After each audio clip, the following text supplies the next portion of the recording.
আমার নাম ডক্টর অরণ্য বোস। এবার শুনবেন আমার জীবনের একটা ভয়ঙ্কর কাহিনী। ঝিরঝির করে বৃষ্টি পড়ছে। তিনি একজন ইতিহাসবিদ এবং প্রত্নতাত্ত্বিক, যার জীবন কেটেছে প্রাচীন লিপি আর হারিয়ে যাওয়া সভ্যতার সন্ধানে। কিন্তু আজ তার টেবিলে যা পড়ে আছে তা কোনো শিলালিপি বা পুঁথি নয়, একটা জীর্ণ হলুদ হয়ে যাওয়া পার্সেল, যার ওপর কোনো প্রেরকের নাম ঠিকানা নেই, শুধু তার নিজের নামটা লেখা পুরনো দিনের স্টাইলে। পার্সেলটা তিনি পেয়েছেন আজ বিকেলে। কৌতূহলবশত খুলতেই ভেতর থেকে বেরিয়ে এলো একটা অদ্ভুত জিনিস। হাতে আঁকা একটা পুরনো মানচিত্র আর তার সাথে একটা ছোট্ট চিরকুট। মানচিত্রটা সুন্দরবনের এক অজানা দুর্গম অঞ্চলের। সেখানে একটা জায়গাকে গোল করে চিহ্নিত করা, আর তার পাশে লেখা মায়াপুরী। অরণ্যকের কপালে ভাঁজ পড়ল। তার 40 বছরের গবেষণায় তিনি সুন্দরবনের আনাচে কানাচে থাকা সমস্ত ঐতিহাসিক স্থানের কথা জানেন, কিন্তু মায়াপুরী নামের কোনো গ্রামের অস্তিত্ব কোনো সরকারি বা ঐতিহাসিক নথিতে নেই। স্যাটেলাইট ইমেজেও ওই অঞ্চলে শুধুই ঘন ম্যানগ্রোভের জঙ্গল। কিন্তু সবচেয়ে অদ্ভুত ছিল চিরকুটটা। তাতে কালির কলমে জড়ানো অক্ষরে লেখা মাত্র একটি লাইন, যা হারিয়ে গেছে তা খুঁজে বের করার দায়িত্ব তোমার। অরণ্যক প্রথমে হেসে উড়িয়ে দিয়েছিলেন, কিন্তু যতই রাত বাড়ছে ততই একটা মনে আকর্ষণ তার বাড়ছে। ওই জড়ানো অক্ষরগুলো কোথায় যেন দেখেছেন। তার মনে হলো এই হাতের লেখা তার বড্ড চেনা, কিন্তু কার তা কিছুতেই মনে করতে পারছিলেন না। এই রহস্যের শুরুটা তাকে এমনভাবে আঁকড়ে ধরলো যে তিনি বুঝতে পারলেন এর শেষ না দেখে তার শান্তি নেই। অরণ্যক বোস এখন আর কলকাতার ফ্ল্যাটে নেই। তিনি একটি ছোট্ট ভুটভুটিতে চেপে বসে আছেন, যেটা সুন্দরবনের এক সরু খাড়ির মধ্য দিয়ে এগিয়ে চলেছে। তার সাথে আছে দুজন সঙ্গী, তার ওই ছাত্রী তরুণী গবেষক রোশনী সেন, যে প্রযুক্তিতে তুখর, আর স্থানীয় প্রবীণ মাঝি জলিল মিয়া, যার শিরায় শিরায় বইছে বাদাবনের জ্ঞান। রোশনীর ল্যাপটপের জিপিএস বলছে তারা যেখানে যাচ্ছে সেখানে কিছুই নেই, শুধু জল আর জঙ্গল। সে বারবার অরণ্যককে বোঝানোর চেষ্টা করছে, স্যার, আমরা এটা একটা ভয়ঙ্কর পদক্ষেপ নিতে চলেছি। এই নামে কোনো জায়গা নেই। অরণ্যক শুধু শান্ত গলায় উত্তর দেন, বিজ্ঞান যা দেখাতে পারে না তারও অস্তিত্ব থাকতে পারে রোশনি। জলিল মাঝি চুপচাপ, তার কুচকানো চোখে ভয় আর শ্রদ্ধার এক অদ্ভুত মিশ্রণ। সে শুধু বলেছিল, বাবু, ওইদিকে বনের আত্মা জাগে, ওদিকে যাওয়া মানা। কয়েক ঘন্টা চলার পর তারা এমন এক জায়গায় পৌঁছালো যেখানে খাড়িটা শেষ হয়ে গেছে। সামনে শুধু ঘন গড়ান, গাছের দুর্ভেদ্য দেয়াল, কিন্তু পুরনো মানচিত্র অনুযায়ী এটাই মায়াপুরীর প্রবেশ পথ। হঠাৎ জলিল মাঝি চিৎকার করে উঠল, ওই দেখুন বাবু। তারা দেখলো দুটো বিশাল বটগাছের শিকড় এমন ভাবে জড়িয়ে আছে যে একটা প্রাকৃতিক তোরণের মতো তৈরি হয়েছে। সেই তোরণের ওপারে ঘন কুয়াশার চাদর।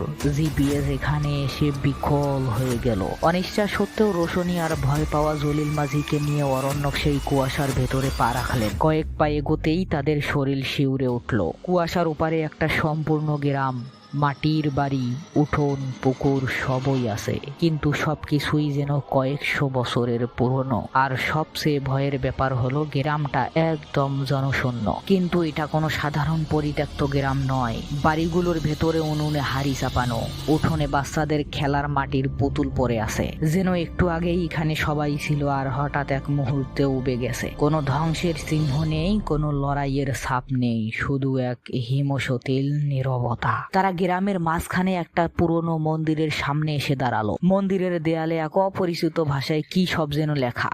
অরণ্যক তার সমস্ত জ্ঞান দিয়েও সেই লিপির পাঠোদ্ধার করতে পারলেন না। মন্দিরের দরজাটা একটা বিশাল পাথর দিয়ে বন্ধ। রোশনী গ্রামের ছবি তুলতে গিয়ে দেখলো তার ক্যামেরার লেন্সে শুধু কুয়াশা ধরা পড়ছে, গ্রামের কোনো ছবিই উঠছে না। যেন এই জায়গার অস্তিত্ব শুধু খালি চোখেই দেখা সম্ভব। রাত নামতেই অদ্ভুত সব ঘটনা ঘটতে শুরু করলো। তারা বনের মধ্যে ফিসফিসানি শুনতে পেল, যেন হাজার হাজার মানুষ একসাথে কথা বলছে, কিন্তু কোনো শব্দ নেই। গাছের ডালে ছায়া মূর্তি দেখা যেতে লাগলো। জলিল মাঝি জ্বরে কাঁপতে কাঁপতে বলতে লাগলো, এরা গ্রামের মানুষ নয়, এরা ছায়া, প্রহরী আমাদের যেতে দেবে না। অরণ্যক বুঝতে পারছিলেন তারা এক ভয়ঙ্কর ফাঁদে পা দিয়েছেন। এই গ্রাম কোনো এক অজানা শক্তি দ্বারা সুরক্ষিত। সেই শক্তি হলো এই গ্রামের প্রহরী। কয়েকদিন ধরে মন্দিরের লিপির পাঠোদ্ধার করার চেষ্টা করে অরণ্যক একটা ভয়ঙ্কর সত্য আবিষ্কার করলেন। ওই লিপিতে লেখা ছিল এক প্রাচীন সভ্যতার কথা, যারা প্রকৃতির এক শক্তিকে পুজো করত। তাদের বিশ্বাস ছিল মানুষ মরে যায় না, শুধু এক জগৎ থেকে অন্য জগতে চলে যায়। কোনো এক পূর্ণিমার রাতে এক ভয়ঙ্কর প্রাকৃতিক দুর্যোগ থেকে বাঁচতে গ্রামের সমস্ত মানুষ একযোগে মন্দিরের প্রাণকেন্দ্রের শক্তি ব্যবহার করে অন্য এক মাত্রায় চলে যাওয়ার চেষ্টা করেছিল। কিন্তু প্রক্রিয়াটা সম্পূর্ণ হয়নি। তারা সফলভাবে এই জগৎ ছাড়তে পারেনি, আবার পুরোপুরি ফিরেও আসতে পারেনি। তাদের আত্মাগুলো এই গ্রামে ছায়া হয়ে আটকে পড়েছে। আর সেই সম্মিলিত আত্মাই হলো মায়াপুরীর প্রহরী। তারা বাইরের কাউকে এখানে প্রবেশ করতে দেয় না, কারণ তারা বিশ্বাস করে বাইরের জগৎ তাদের শান্তি শক্তি ভঙ্গ করবে। ঠিক তখনই অরণ্যকের চোখ পড়ল লিপির শেষ লাইনে। কেবলমাত্র তাদের ওই বংশের কেউ যদি সঠিক সময়ে সঠিক মন্ত্র উচ্চারণ করে তবেই দ্বার খুলবে এবং আত্মারা মুক্তি পাবে। কিন্তু সেই বংশের কে বেঁচে আছে, আর কি সেই মন্ত্র? হঠাৎ তার মনে পড়ল সেই চিরকুটের কথা, সেই চেনা হাতের লেখা। তার বুকের ভেতরটা স্যাঁত করে উঠল।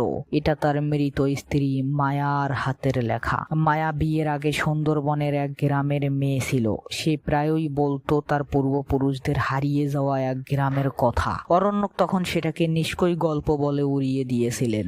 তাহলে কি মায়া এই গ্রামেরই বংশধর ছিল? সে কি এই গ্রামের কথা জানতো?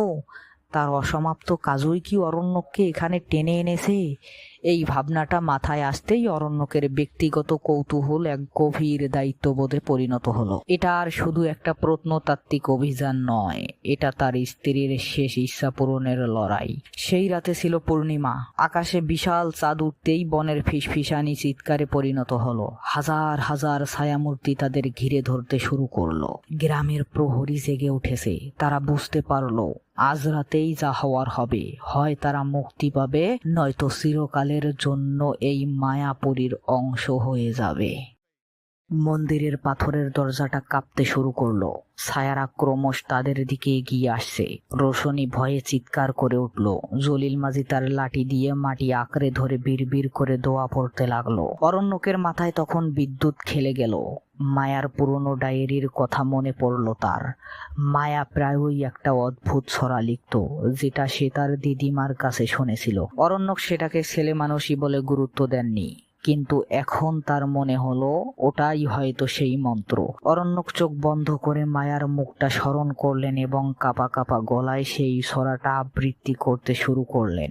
নদী যেখানে মেশে আকাশে, ছায়া যেখানে ফেরে বাতাসে, ঘুমন্ত প্রাণ জেগে ওঠো আজ, খুলে দাও দ্বার, ফেলে সকল লাজ।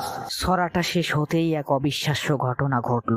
মন্দিরের পাথরের দরজা থেকে এক উজ্জ্বল নীল আলোক রশ্মি বেরিয়ে এলো। সেই আলোয় ছায়ামূর্তিগুলোর স্থির হয়ে গেল।